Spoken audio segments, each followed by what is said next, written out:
ආයුබෝවන් රෝරස YouTube channel එකට ඔයාලව ආදරයෙන් පිළිගන්නවා. අද මම ඔයාලට කියලා දෙන්න හිතුවේ බනානා කේක් එකක් හදාගන්න විදිහ. ගෙදරට කෙසෙල් ගෙඩි ගෙනාවම සමහර වෙලාවට හොඳටම ඉදලා වීසි කරන වෙලාවල් තියෙනවනේ. ඊට පස්සේ එහෙම වීසි කරන්න ඕන නැහැ. ඔයාලට ඒ කෙසෙල් ගෙඩි වලින් හරිම රස කේක් එකක් හදාගන්නේ කොහොමද කියලා අද මම කියලා දෙන්නම්කෝ. ඒ වගේම තව කේක් ಜಾති හදාගන්න වීඩියෝස් මම වෙන වෙනම කරලා තියෙනවා. ඔයාලට ඒකත් බලන්න ඩිස්ක්‍රිප්ෂන් එකට දාන්නම්. ඉතින් ඔයාලට මගේ වීඩියෝ එක අවසාන වෙනකම් බලන්න කියලා ආරාධනා කරනවා. අවශ්‍ය ද්‍රව්‍ය පහළ ඩිස්ක්‍රිප්ෂන් එකේ සඳහන් කරලා තියෙනවා. ඉතින් අපි හදලා බලමු නේද? අද මම මෙතන ඉදුණු කෙසෙල් ග්‍රෑම් 250ක් අරන් තියෙනවා. ඔයාලා මේකට හොඳටම ඉදුණු කෙසෙල් ගන්න. අර පොත්ත කළු පාටට හැරිලා තියෙන්නේ. ඒ කෙසෙල් ගන්නවා නම් ගොඩාක් හොඳයි. ඔයාලට ඕනම කෙසෙල් జాතියක් මේ කේක් එක හදන්න ගන්න පුළුවන්. පාන් පිටි ග්‍රෑම් 250ක් අරගෙන තියෙනවා. මාගරින් ග්‍රෑම් 250ක් අරන් තියෙනවා. ඔයාලට බටර් උනත් ගන්න පුළුවන්. කාමර උෂ්ණත්වයේ පැය භාගයක් විතර තියලා ගන්න.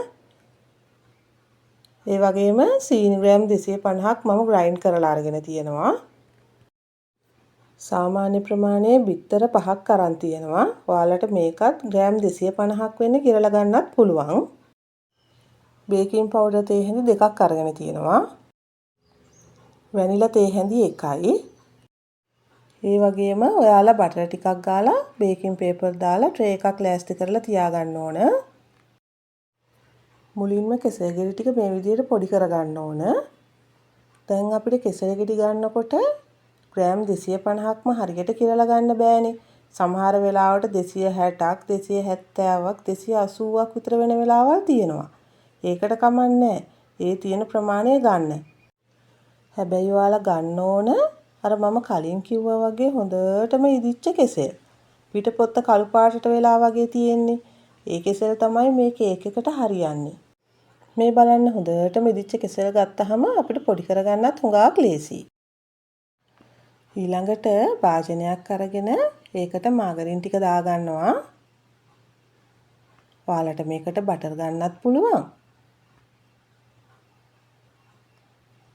දැන් සීනි ටිකත් එකතු කරගන්නවා. සීනි ගන්නකොට කැට පොඩි සීනි ගන්න. එහෙම නැත්නම් පොඩ්ඩක් ග්‍රයින්ඩ් කරලා ගන්න. දැන් අපි මේ ටික හොඳට බීට් කරගමු. ඔයාලා බටර් ගන්නවා නම් විනාඩි 2ක් විතර බීට් කරලා ඊළඟට සීනි දාගන්න.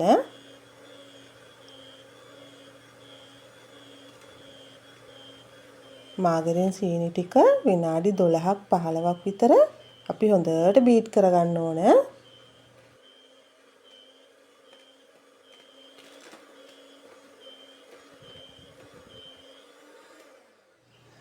සැරින් සැරේට නවත්තලා මේ විදිහට බැටර් එක මැදට කරගන්න. නැත්නම් වටේ සීනි කැට ඉතුරු වෙනවා.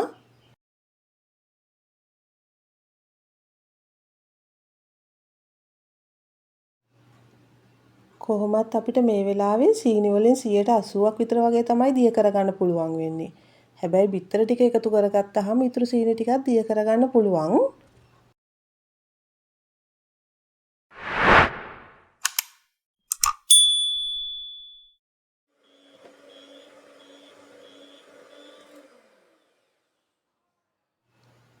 ඔයාලා බිත්තර එකතු කරගන්න කලින් මේ විදිහට වටේ තියෙන බැටර් එක මැදට කරගෙන ඉන්න.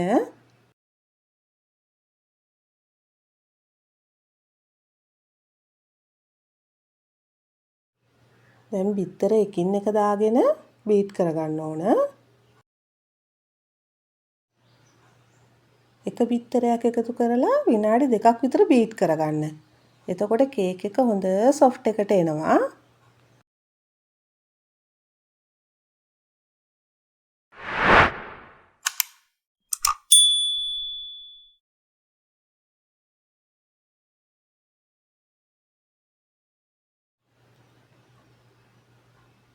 ඔන්න මම දෙවෙනි බිත්තරෙත් එකතු කරගත්තා. මේ විදිහට ඔයාලා බිත්තර පහම හොඳට වෙලාව අරගෙන බීට් කරන්න. ඒ වගේම අන්තිම බිත්තරේ එකතු කරගන්න කලින් සෙල්සියස් අංශක 180ට විනාඩි 10ක් oven එක ප්‍රී හීට් වෙන්න දාන්න අමතක කරගන්න එපා. දැන් මම බිත්තර ඔක්කොම ටික දාගෙන බීට් කරගෙන ඉවරයි. ඒ වගේම ඔයාලා ඇඟිලි තුඩට ලුණු පිංච් එකක් අරගෙන මේ විදිහට දාගන්න.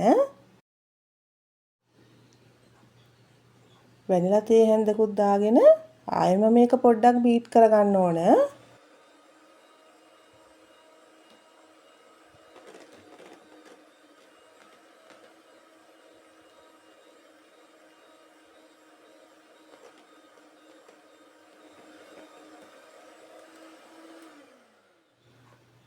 දැන් පාන් පිටි වලට බේකින් පවුඩර් දාගන්නවා.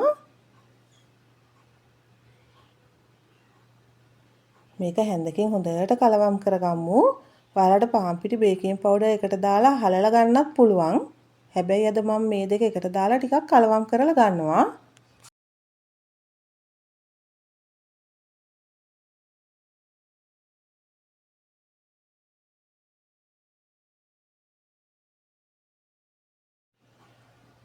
ඊළඟට පාන් පිටි වලින් ටිකක් බැටර් එකට දාලා හොඳට කලවම් කරගන්න ඕන.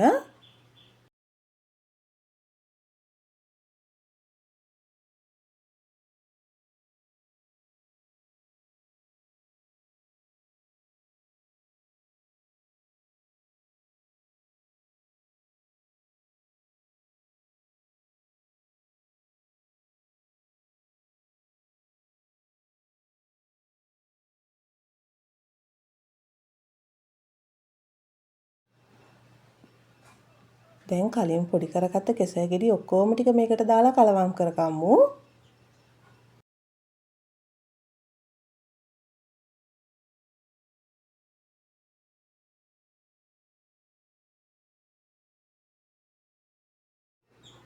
දැන් ආයෙත් ඉතුරු පිටි ටික දාගෙන කලවම් කරගන්නවා.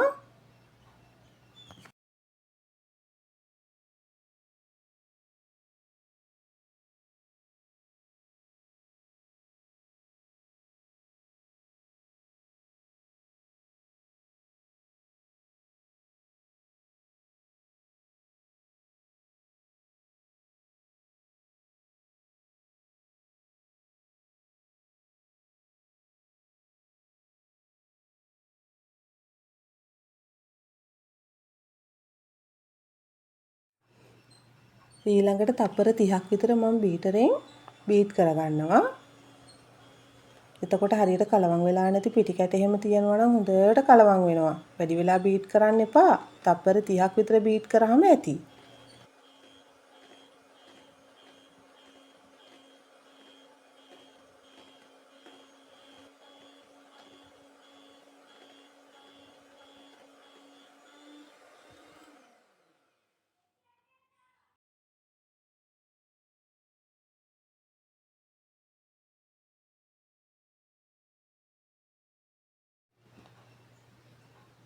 දැන් කලින් හදාගත්ත ට්‍රේ එකට මේ බැටර් එක දාගන්න ඕන.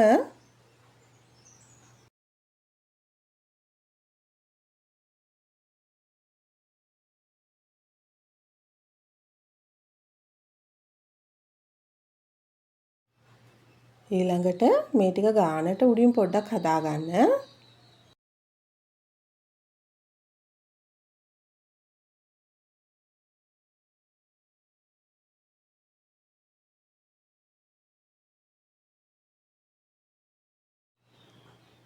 ඊළඟට කේක් එක මේ විදිහට ටිකක් තදින් දෙතුන් පාරක් තට්ටු කරගන්න ඕන.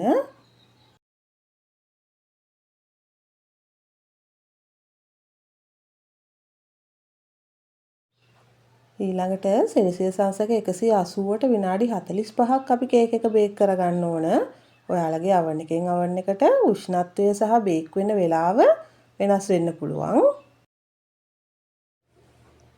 දැන් කේක් එක බේක් වෙලා ඉවරයි. ඔයාලා ටූත් පික් එකක් ගහලා බලන්න. ටූත් පික් එක වියලි ගතියට තියෙනවා නම් කේක් එක හොඳට බේක් වෙලා. මේ තියෙන්නේ මම හදාගත්ත බනානා කේක් එක. අපි මේක කපලා බලමුකෝ. මේ බලන්න කේක් එක හොඳ සොෆ්ට් එකට තියෙනවා. ඒ වගේම මේක හරිම සුවඳයි. ඒ වගේම හරිම රසයි. ඉතින් ඔයාලත් හදලා බලලා රස කොහොමද කියලා කමෙන්ට් එකකින් මට කියන්නකෝ. මගේ වීඩියෝ එක හොඳයි නම් ලයික් එකක් දාලා යාළුවන්ටත් බලන්න ෂෙයා කරන්න. ඔයා මගේ channel එකට අලුතින් එකතු වුණු කෙනෙක් නම් මාව subscribe කරන්නත් අමතක කරන්න එපා. මගේ වීඩියෝ එක බලපු ඔයාලට ගොඩාක් ස්තුතියි. තවත් මේ වගේ වීඩියෝ එකකින් අපි නැවත හමු වෙමු.